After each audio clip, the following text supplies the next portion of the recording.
সময় এবং পরিস্থিতি এই দুইটা জিনিস আমাদের সাথে অনেকভাবে বেইমানি করে। আসলেই কি এমনটাই হয়? আজ 15 রোজা হয়ে গেল, একদম দুপুরবেলা করেই বেরিয়ে পড়লাম আমার বাবজানকে সাথে নিয়ে আমার ছোট্ট বাবজানের জন্য ঈদের কেনাকাটা করতে। আর যেতে যেতেই আপনাদের সাথে কথাগুলো শেয়ার করা যায়। সকাল থেকেই মনটা একদমই ভালো নেই, কারণ কেন জানি কোনো কিছু এখন নিজে থেকেই করতে গেলে মনটা ভীষণ খারাপ হয়ে যায়। সবার আগেই বাবুর আব্বুর কথা মনে পড়ে যায়। তো হ্যালো এভরিওয়ান, আসসালামু আলাইকুম। সবাই কেমন আছেন? আশা করি সবাই ভালো আছেন। আলহামদুলিল্লাহ, আমিও অনেক ভালো আছি। এমনও দিন গেছে, সময় এবং পরিস্থিতি দুটোই আমাদের জন্য খুবই খারাপ গিয়েছে। ধৈর্য ধরে থাকাটা এবং ধৈর্যশীল ব্যক্তিকে আল্লাহ খুবই পছন্দ করে। সময়টা খারাপ যাওয়াতেই আজ বাবুর আব্বু আমাদের পাশে থেকেও নেই। হয়তো এই সময়টাতে অনেক আনন্দ করে আমাদেরকে সঙ্গে নিয়েই সে মার্কেটে চলে আসতো মার্কেট করার জন্য। খুবই আফসোস হয় যখন দেখি হাজব্যান্ডকে সাথে করে কোনো পরিবার মার্কেটে এসেছে কিংবা কোথাও ঘুরে বেড়াচ্ছে। তাই তো মনের মধ্যে হাজারটা কষ্ট চাপা দিয়ে সময়কে এবং পরিস্থিতিকেই দোষ দেই। আবারও নিজে থেকেই বলি, সুখের দেখা পেতে গেলে একটু একটু কষ্ট করতেই হয়। তাই তো এক কথায় বলতে গেলে বাবুর আব্বু আমাকে জোর করেই মার্কেটে পাঠিয়েছে।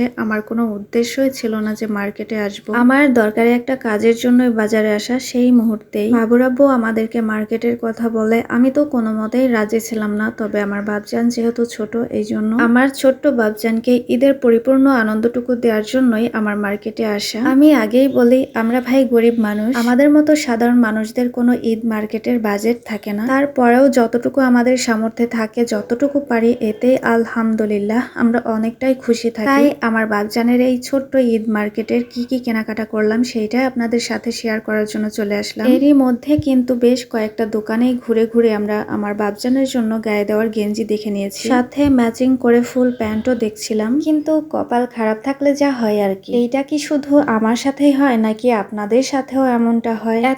এত ড্রেস দেখে যেই ড্রেসটা আমার পছন্দ হবে এবং কি ভালো লাগবে, দেখবেন যে সেই ড্রেসটাই আপনার মাপে হচ্ছে না, তাহলে দেখবেন যে সেটার কোনো সাইজও নেই। এখানেও ঠিক সেইটাই হলো, দোকানদার খুঁজে খুঁজে আর কোনো সাইজই দিতে পারলো না। অবশেষে কি করার, এই দোকান থেকে চলে যেতে হলো আরেকটি দোকানে। এই দোকানটিতে এসে আমার এই প্যান্টগুলো এত পরিমাণ ভালো লেগেছে, তবে কালার মাত্র দুইটা ছিল, কিন্তু আমার বাবজানের মুখ দেখে মনে হচ্ছিল যে তার কাছে ভালো লাগছিল না। বারবার এই প্যান্টের মডেল দেখে বলছিল, আম্মু পায়ের কাছে এইটা চাপানো কেন? এই জন্যই নাকি তার পছন্দ হচ্ছে না। যাই হোক, ছোটদেরও কিন্তু পছন্দ আছে। সবসময় যে নিজেদের পছন্দ মতো বাচ্চারা পড়বে এমনটা না। ওরা তো বলতে গেলে একদমই ভালো মন্দ কিছুই বোঝে না, তবে ওদের কেমন পছন্দ এটার উপর নির্ভর করেও কিন্তু মাঝে মধ্যে দুই একটা জিনিস দেওয়ার প্রয়োজন হয়। আমরা তো তেমন কোনো ব্র্যান্ডের জিনিস কিংবা হাই কোয়ালিটির কোনো জিনিসও কিনতে পারবো না, কারণ এমন সামর্থ্যটা সবার কিন্তু হয়ে ওঠে না। তাই এরকম দোকানেও কিন্তু একটু ভালোর মধ্যেও জামা কাপড় পাওয়া যায়। এই জন্যই কিন্তু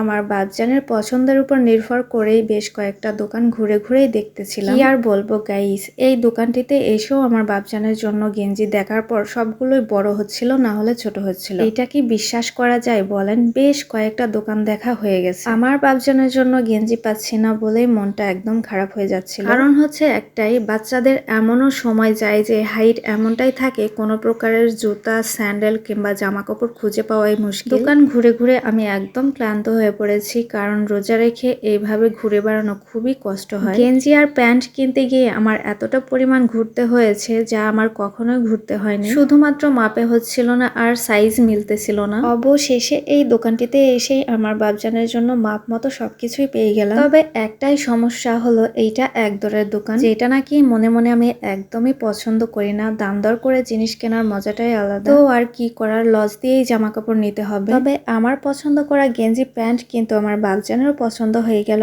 এই জন্য নিয়ে নিলাম। রোজা রেখে এতটা কষ্ট কখনোই আমাদের করতে হতো না, কারণ যদি বাবুর আব্বু থাকতো তাহলে আমাদের মোটরসাইকেলে করে সব জায়গাতেই নিয়ে যেত। আমার বাবজানের ঘড়ি খুবই পছন্দ, একদম ছোট্টবেলা থেকেই ঘড়ি হাতে দেয়। জামা কাপড় কেনার পরেই আমরা চলে আসলাম একটি ঘড়ির দোকানে। এইখান থেকে আমার বাবজানের পছন্দ মতো সানগ্লাস এবং কি একটি ঘড়ি কিনে নেব। ঘড়ির দোকানে এসেই আমার বাবজান বলছে, আম্মু আমি সবকিছুই ম্যাচিং করে নেব, এই জন্য ব্ল্যাকের মধ্যেই সবকিছু দেখছিল। পছন্দ মতো একটি ব্ল্যাক ঘড়ি ও সানগ্লাস কিনে নিলাম এইখান থেকে। আজ আমার যেই উদ্দেশ্যে বাজারে আসার কথা ছিল, আমার খুবই দরকারি একটা জিনিস আমি ভেঙে ফেলেছি। আপনারা কম বেশি সবাই জানেন আমি বাসায় নিজের জন্য সেলাই মেশিনে সেলাইয়ের কাজ করি। হঠাৎ করেই একদিন আমার হাত থেকে পড়ে গিয়ে এই কেচিখানা দুই খণ্ড হয়ে যায়। শুধুমাত্র এই কেচিখানার জন্যই আমার বাজারে আসার উদ্দেশ্য ছিল। কেচিখানা বলতে গেলে আমার শখেরই বটে। সামান্য যে কোনো জিনিসই হোক না কেন, অনেকদিন যাবত আপনি যে কোনো জিনিস দিয়ে কাজ করবেন তার প্রতি অন্যরকম একটা মায়া থাকে। এই কারণেই কিন্তু কেচিটা আমি আবারও ঝালাই করে নিলাম। এরপর আমরা চলে আসলাম আমার বাবজানের জন্য পায়ের জুতা কিনতে। দোকানটি হচ্ছে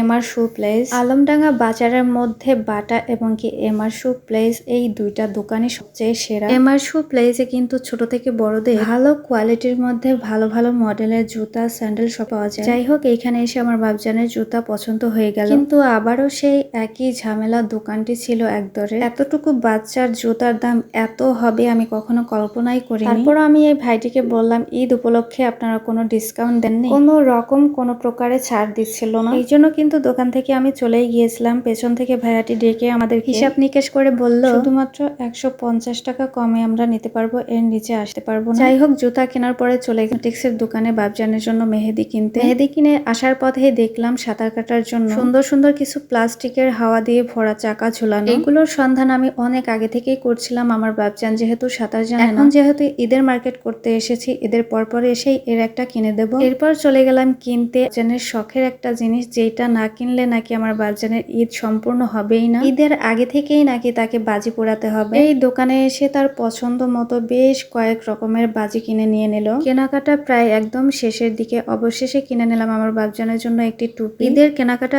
আজকের মতো টোটালি শেষ। ঈদের কেনাকাটা করতে পেরে আমার বাবজান খুবই খুশি, দেখতেই পাচ্ছেন। তো গাইস, আজকের মতো ভিডিওটি এই পর্যন্তই। সবাই ভালো থাকবেন, সুস্থ থাকবেন, নিরাপদে থাকবেন। আল্লাহ হাফেজ। আসসালামু আলাইকুম।